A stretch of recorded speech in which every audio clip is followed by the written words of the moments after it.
नमस्कार नन्हे मित्रों, नन्हे वैज्ञानिकों।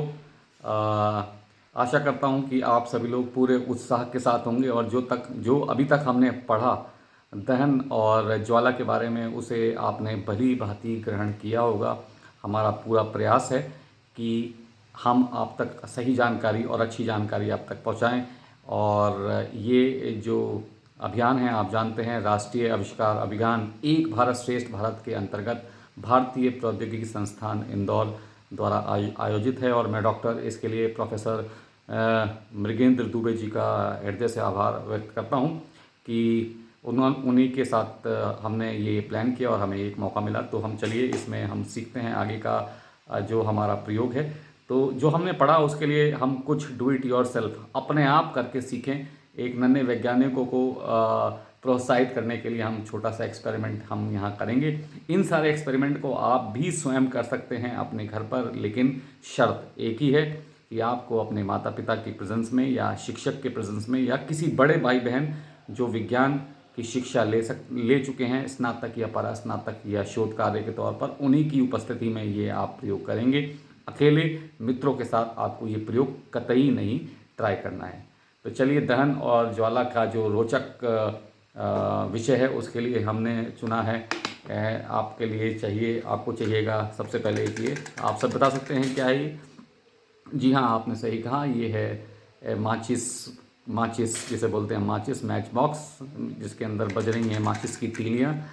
नंबर 1 आइटम आपको चाहिए। नंबर 2 आइटम चाहिए आपको छोटा सा कोई कांच का बर्तन, ट्रांसपेरेंट, पारदर्शी, जिसमें आप आगे आगे आर पार दे सकें। चूँकि मैं रसायन विज्ञान की प्रयोगशाला से बिलोंग करता हूँ, तो मुझे ये बर्तन मिला जिसे हम बीकर बोलते हैं अपनी रासायनिक भाषा में। और 2 मेरे पास हैं मोमबत्तियाँ, एक है बड़ी मोमबत्ती और एक है छोटी मोमबत्ती। तो जितना भी हमने पढ़ा उसको हम एक इस वीडियो में अपने आप कर जो हम प्रयोग कर सकें उसके तौर पर मैं आपके सामने करने की कोशिश करूँगा। तो ये मैच बॉक्स है जिसके अंदर तीलियाँ हैं, जो हमने पढ़ा था अभी मैच बॉक्स कैसी होती है। ये देखिए, लाल इसके ऊपर क्या है, लाल मिश्रण है जिसके ऊपर आपका क्या लगा हुआ है, ये रेड फास्फोरस है, कॉम्बिनेशन है पोटेशियम क्लोरेट का मिक्सचर है इसके अंदर, और एंटीमनी ट्राइसल्फाइड, ग्लू, स्टार्च आदि इत्यादि इसके अंदर चीज़ें हैं। इसका उपयोग हम क्यों करेंगे? इसका उपयोग करेंगे हम ज्वाला को उत्पन्न करने के लिए, ज्वाला को उत्पन्न करने के लिए करेंगे। जैसे ही हमने पढ़ा था, इसको हम दूसरी लाल सतह पर रगड़ेंगे जो कि कांच और लाल फास्फोरस से मिलकर बनी है। उसके घर्षण से क्या होगा, इस तीली का कुछ भाग लाल फास्फोरस सफ़ेद फास्फोरस में परिवर्तित हो जाएगा। ये जो लाल फास्फोरस है, इसका जो ज्वलन ताप है वो 240 लगभग 240 डिग्री सेंटीग्रेड है, जो कि बहुत ऊपर है रूम टेम्परेचर सामान्य तापमान से। परंतु एक घर्षण के प्रोसेस में जब ये लाल फास्फोरस सफ़ेद फास्फोरस में कन्वर्ट हो जाता है, तो सफ़ेद फास्फोरस का जो ज्वलन ताप है मात्र 30 डिग्री सेंटीग्रेड रहता है और वो आसानी से प्रज्वलित दहनशील अवस्था में आ जाता है। जैसे ही उसका दहन होता है, पोटेशियम क्लोरेट सबसे पहले एक ऑक्सीडाइज़र के तौर पर, ऑक्सीडाइज़र यानी कि उसे ज़्यादा मात्रा में ऑक्सीजन देने के लिए, उस अग्नि को और ज़्यादा प्रज्वलित करने के रूप में कार्य करता है। और ठीक इसी तरीके से एक ऊष्मा उत्पन्न होती है जो एंटीमनी ट्राइसल्फाइड को भी जलाती है, और जिससे हीट, ऊष्मा इत्यादि प्रोसेस हो जाता है।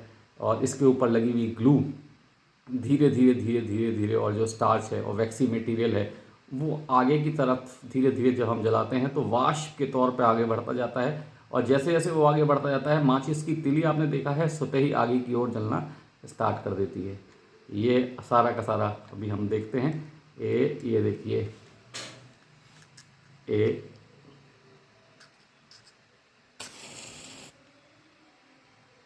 ये देखिए, ये सारी की सारी कुछ ही सेकंड में सारी प्रक्रिया हो गई। और ये देखिए, ये जो स्टार्च वैक्सी मटेरियल है वो धीरे धीरे आगे बढ़ रहा है, जिसकी वजह से ज्वाला भी आगे जल रही है। और इस तरीके से हम एक माचिस की तीली से ज्वाला का उत्पन्न कर सकते हैं। ठीक है। अब दूसरे दूसरे प्रयोग में हम देखेंगे कि किस तरीके से दहन के लिए जो हमने 3 अनिवार्य शर्तें पढ़ी थी कि दहन के लिए पहले तो किसी ईंधन का होना चाहिए, दाहे का होना चाहिए, फ्यूल का होना चाहिए और ऑक्सीजन होना चाहिए, और एक और शर्त पड़ी थी। उन तीनों शर्तों में से एक, यानी कि जो कि ऑक्सीजन यानी हवा, उसकी उपस्थिति जो है वो अनिवार्य है। अगर वो नहीं होगा तो वो दहन नहीं हो पाएगा, उसको हम सिद्ध करेंगे। दूसरा जो हमने आगे पढ़ेगा या पढ़ चुके हैं, क्योंकि मैं वीडियो पहले ही शूट कर चुका हूँ, उसमें आएगा अग्निशामक। किस तरीके से कार्बन डाइऑक्साइड बेस्ड अग्निशामकों का प्रयोग किया जाता है, और वो अग्निशामक क्या करते हैं कि अग्नि और ऑक्सीजन, जो वातावरण में ऑक्सीजन है, उन दोनों के बीच में आ जाते हैं और एक बाध्य, एक बैरियर के रूप में अग्नि जल रही है, यहाँ ऑक्सीजन है, एक बैरियर के रूप में आते हैं और अग्नि और ऑक्सीजन का आपस में मिलन नहीं होने देते, दोनों को संपर्क में नहीं आने देते, एक बैरियर की, एक अवरोध की तरह वहाँ पे बीच में खड़े हो जाते हैं। जैसे ही ऑक्सीजन की वहाँ से जो सप्लाई है वो बंद हो जाती है, दहन प्रक्रिया बाध्य हो जाती है बंद होने के लिए। तो वैसे फायर एक्सटिंग्विशर जिसमें कार्बन डाइऑक्साइड का उपयोग किया जाता है वो भी हम यूज़ करेंगे, क्योंकि कार्बन डाइऑक्साइड क्या है, वो ऑक्सीजन से बाहरी होती है, और वो धीरे धीरे, अगर ऑक्सीजन है और कार्बन डाइऑक्साइड है तो कार्बन डाइऑक्साइड धीरे धीरे धीरे नीचे बैठ जाएगी और ऑक्सीजन ऊपर रहेगी। इस वजह से वो चारों तरफ एक कम्बल की तरह, एक चारों तरफ जो ज्वाला है उसके चारों तरफ एक ऐसा वातावरण तैयार करेगी जो ऑक्सीजन जहाँ पे वहाँ ना पहुँचे। तो इसको भी हम अभी तैयार करते हैं और खुद करके देखेंगे। तो इसके लिए ये बीकर है, ठीक है, ये बीकर रहेगा और दो ये रहेंगी, अलग अलग हाइट की हैं। इनसे मैं बताऊंगा कि मैंने अलग अलग हाइट की क्यों ली है। तो चलिए इसको प्रारंभ करते हैं, इस एक्सपेरिमेंट। तो मैंने इस माचिस की तीली से दोनों मोमबत्तियों को जला लिया है। इनको आप जलते हुए देख रहे होंगे। जी हाँ, ये देखिए, ये जी ये देखिए।